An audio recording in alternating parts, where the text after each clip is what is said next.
Favourite serials இனி டிவிக்கு முன்பே சன் நெக்ஸ்ட் ஆப்ல ஜாலியா எல்லாருக்கும் முன்னாடியே பாருங்க. இப்பவே சன் நெக்ஸ்ட் ஆப்பை டவுன்லோட் பண்ணி சப்ஸ்கிரைப் பண்ணுங்க. அதனால எனக்கு மூக்குல இருந்தும் வாயில இருந்தும் ரத்தம் வரும்மா. இன்னும் கொஞ்ச நாள் தான்மா நான் உயிரோட இருப்பேன். அதுக்கப்புறம் நான் செத்துருவேன். ஐயோ அப்படி சொல்லாதீங்க. அதாமா உண்மை. அதனாலதான் ஆஸ்பத்திரிக்கு போறேன்னு அவர்கிட்ட உண்மைய சொல்லல. அதனாலதான் அவருக்கு என் மேல சந்தேகம். எங்க போறேன்னு என்ன தொலைச்சு எடுத்து சண்டை போடுறாரு. அப்போ தாத்தாவுக்கு இந்த விஷயம் தெரியாதா? தெரியாதுப்பா. தெரிஞ்சா அதோட அவரோட சந்தோஷமும் நிம்மதியும் அவரை விட்டு போயிடும். அதனாலதான் என் ஃப்ரெண்டுக்கு உடம்பு சரியில்லை, அவளை கூட்டிக்கிட்டு ஆஸ்பத்திரிக்கு போறேன்னு சொல்லி சமாளிச்சுக்கிட்டு இருக்கேன்.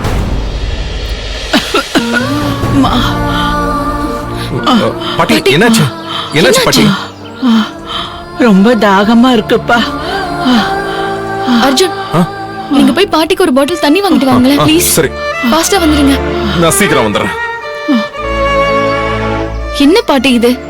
புருஷன்கிட்டயே உண்மையை மறைக்கிறீங்க. அவர்கிட்ட உண்மையை சொன்னாதான் என்ன? அவர் உங்களை காப்பாத்த ஏதாச்சும் ட்ரை பண்ணுவாருல்ல. உங்களை புரிஞ்சுட்டு அதுக்கப்புறம் உங்ககிட்ட சண்டை போடாம இருப்பாருல்ல. அப்படியெல்லாம் இல்லம்மா. பொம்பளைங்களுக்கு இருக்கிற தைரியமும் துணிச்சலும் ஆம்பளைங்களுக்கு இருக்காது. அதனால பொண்டாட்டி அவசரப்பட்டு எல்லா ரகசியத்தையும் புருஷன்கிட்ட சொல்லிடக்கூடாதுமா. அப்புறம் பிரச்சனை வேற மாதிரி போயிடும். புருஷங்க பொண்டாட்டி மேல உயிராவும் அன்பாவும் இருப்பாங்க. ஆனா நாம ஏதாவது உண்மைய சொல்லிட்டா அவங்க அதை தாங்கிக்க மாட்டாங்க. நாம உண்மையா இருக்கணும்னு நினைச்சுதான் ரகசியத்தை சொல்றோம்.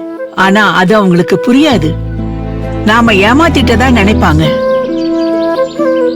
அப்புறம் தினமும் அதையே நினைச்சு மனச போட்டு குழப்பிப்பாங்க. நம்ம கிட்ட சண்டை போடுவாங்க. குடும்பத்துல ஒரே குழப்பம் ஆயிடுமா. ஆம்பளைங்க வெளியில தாமா ரொம்ப பலசாலியா தெரிவாங்க, உள்ள ரொம்ப வீக்கு. அதனாலதான் என் புருஷன்கிட்ட எனக்கு கேன்சர்ங்கிற உண்மைய சொல்லல. அப்புறம் அவர் ஆளே மாறிடுவாருமா. பாட்டி இந்தாங்க குடிங்க. போதுமா? சரி பாட்டிமா, இப்ப நீங்க நல்லா ஆயிட்டீங்கல்ல, நாங்க கிளம்பலாமா? சரிப்பா, ரொம்ப நன்றிப்பா. சரி சத்யா, வா போலாம். நாம பேசணும், எனக்கும் டைம் ஆயிடுச்சு. சத்யா, என்ன யோசனை? வா. அர்ஜுன், இவங்க மயங்கி விழுந்திருக்காங்க. இவங்களை எப்படியே இங்க தனியா விட்டுட்டு எப்படி போறது சொல்லு? அதான் அவங்களே ஓகேன்னு சொல்றாங்கல்ல. அவங்க சொன்னாலும் நமக்குன்னு ஒரு பொறுப்பு இருக்குல்ல அர்ஜுன். இவங்க புருஷன் கோவில்ல தான் எங்கேயாச்சும் கோவமா உட்கார்ந்துட்டு இருப்பாரு. நீ போய் சமாதானப்படுத்தி கூட்டிட்டு வா. அவர்கிட்ட இவங்களை ஒப்படைச்சிட்டு தான் போகணும். ஒப்படைச்சிட்டு தான் போறோம். அந்த ரகசியத்தை மட்டும் அவர்கிட்ட சொல்லிடாதப்பா. அர்ஜுன், இவங்க பேஷண்ட், புரிஞ்சுக்கோ. ஓகே ஓகே, நீ சொல்றதும் கரெக்ட் தான். நான் போய் அவரை சமாதானப்படுத்தி கூட்டிட்டு வரேன்.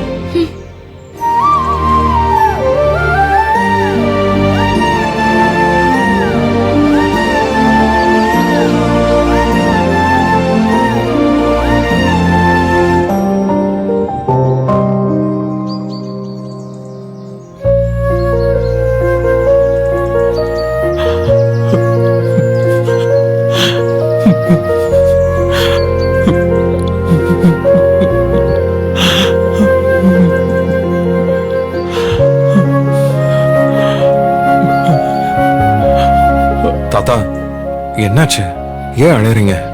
என் பொண்டாட்டி போயிட்டாளாப்பா. நான் திட்டி சண்டை போட்டதும் கோச்சிக்கிட்டு வீட்டுக்கு கிளம்பி போயிட்டாளா? அவ போயிருக்கணும், அதான் நல்லது. அவ வீட்டுக்கு போய் சரியான வேலைக்கு மாத்திரை சாப்பிட்டு ரெஸ்ட் எடுக்கணும் தம்பி. அதை விட்டுட்டு கோவில சுத்திக்கிட்டு இருக்கா. அவளை வீட்டுக்கு அனுப்பதான் நான் அப்படி சும்மா கோவமா அடிக்கிற மாதிரி சண்டை போட்டேன். நிஜமாலாம் இல்ல. எனக்கு புரியல. என் பொண்டாட்டிக்கு கேன்சர் தம்பி. அது எனக்கு தெரியுங்கிறது அவளுக்கு தெரியாது, என்கிட்ட இருந்து மறைக்கிறா. ஃப்ரெண்ட் ஆஸ்பத்திரிக்கு கூட்டிட்டு போனேன்னு பொய் சொல்றா. ஆனா இவ ட்ரீட்மெண்ட் எடுக்க தான் போனான்னு எனக்கு நல்லா தெரியும். என்கிட்ட சொன்ன நான் உடைஞ்சு போயிடுவேன், வருத்தப்படுவேன்னு என்கிட்ட மறைச்சுக்கிட்டு இருக்க. நானும் எதுவுமே தெரியாத மாதிரி நடிச்சுக்கிட்டு இருக்கேன். தாத்தா, ஏன் இப்படி செய்றீங்க? அவங்க கிட்ட மனசை விட்டு பேசலாம்ல, அவங்களோட கஷ்டத்தை பகிர்ந்துக்கலாம்ல. தம்பி, புருஷனுக்கு தெரியக்கூடாதுன்னு பொண்டாட்டிங்க சில விஷயங்களை மறைச்சு வச்சிருப்பாங்க. அதுக்கு பேரு துரோகம் இல்ல, பயம், புருஷன் மேல மரியாதை. அந்த ரகசியத்தை நாம தோண்டி துருவி கோவப்பட்டு கேட்டோன்னு வச்சுக்கோங்க, அவங்களால தாங்கிக்க முடியாது. புருஷன் நம்மள நம்ப மாட்டேங்கிறாருன்னு அந்த வருத்தம் அவங்க மனசுல காலம் பூரா தங்கிடும்.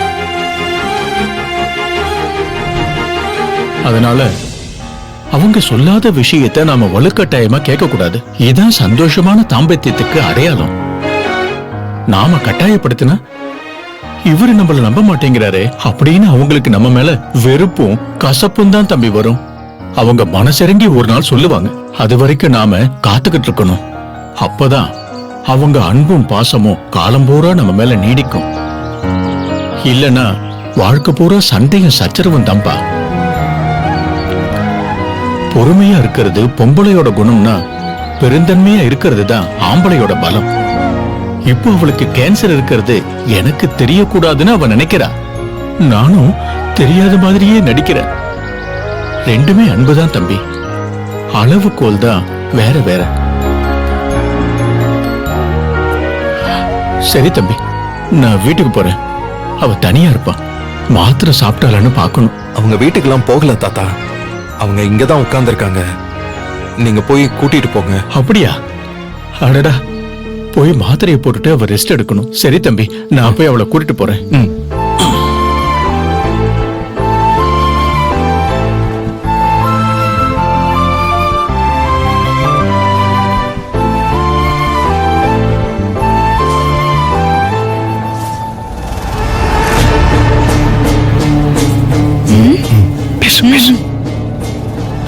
அண்ணி, இவர் சொல்றதும் நல்ல யோசனை தானே. அந்த வரதனை நம்ம வர வைக்கலாமே. அன்னைக்கு நமக்கு சாதகமா அந்த சேர்மன் கிட்ட பேசினதா சொன்னாங்கல்ல. உங்க தம்பி சொன்ன மாதிரி அவங்க வந்தா நமக்கு கொஞ்சம் சப்போர்ட்டா இருக்கும் அண்ணி. ஏன் நமக்கு வாய் இல்லையா சுபத்ரா? அண்ணி, அது மானா வரைக்கும் நிறைய இருக்கு அண்ணி. ஆனா இடம், பொருள், ஏவல், இந்த ஊர் ஜனங்க, அத பத்தி தான் நான் யோசிக்கிறேன் அண்ணி. ஏன் இப்படி ரெண்டு பேரும் பயந்து நடுங்குறீங்க? அவங்க தப்பு பண்ணிருக்காங்க, நாம என்ன தப்பு பண்ணோம்? அவங்க பண்ண தப்ப நாம தட்டி கேட்கறதுக்காக போறோம். அவங்கள உண்டு இல்லைன்னு பண்ண நான் ஒருத்தியே போதும். பேசாம வாங்க. சரி சரிக்கா.